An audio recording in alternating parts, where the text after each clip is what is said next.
Welcome to the TED Ed student tutorial. In this video, we're going to go over how to use the TED Ed site from a student's perspective.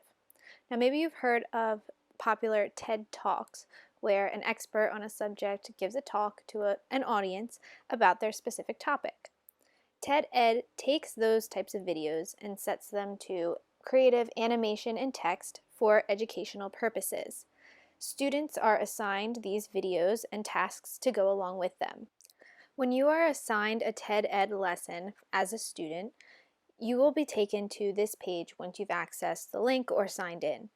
Let's take a look at this page first. You'll notice that there will be the title of the lesson at the top of the page, followed by a short little blurb titled "Let's Begin." This might give you some information before you get started jumping into the lesson.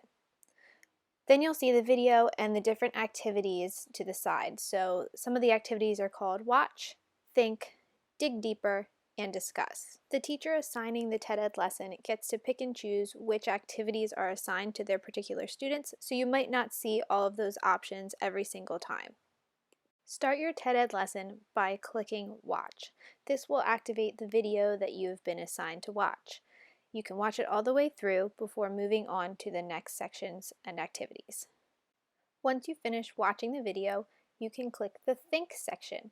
This is going to take you to multiple choice questions and short answer questions based on the video that you just watched.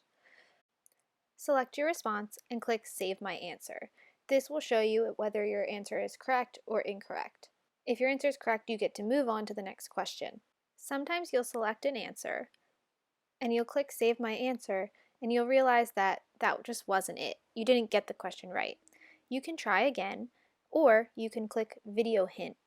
If you click Video Hint, it's going to take you to the spot in the video that can help you answer the question. Once you've viewed the video hint, you can go back and respond to the question. Reviewing the video isn't cheating. Instead, it's helping to make sure that you've learned the content.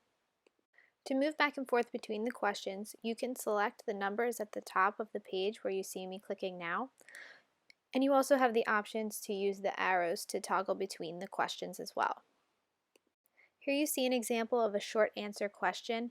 All you have to do is click the text box and you'll be able to type and save your answer, just like with multiple choice questions.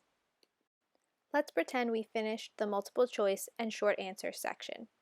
Now we can move to the Dig Deeper section. This is where your teacher might add additional resources to expand on the video that you watched. So if you click Dig Deeper, you'll be able to see this information for you to explore.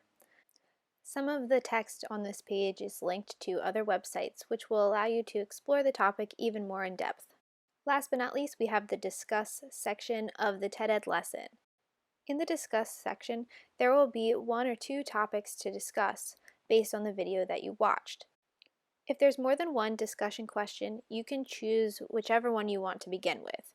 When you click on it, it'll take you to the thread for that specific discussion, and there you'll be able to add your response and view your classmates' responses. To type a response, click the Respond button and begin typing.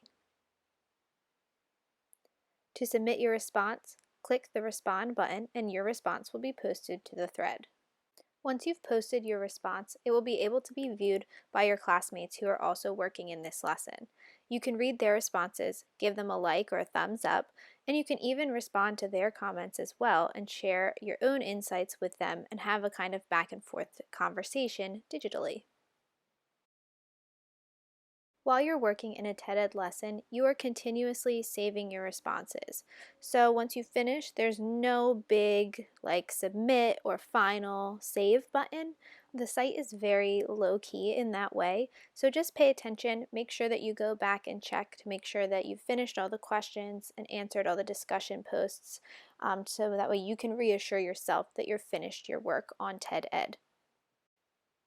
That pretty much covers the basics of TED Ed. I hope this tutorial has been helpful and that you feel ready to submit your work through TED Ed and learn lots of amazing and exciting things. Thanks for watching!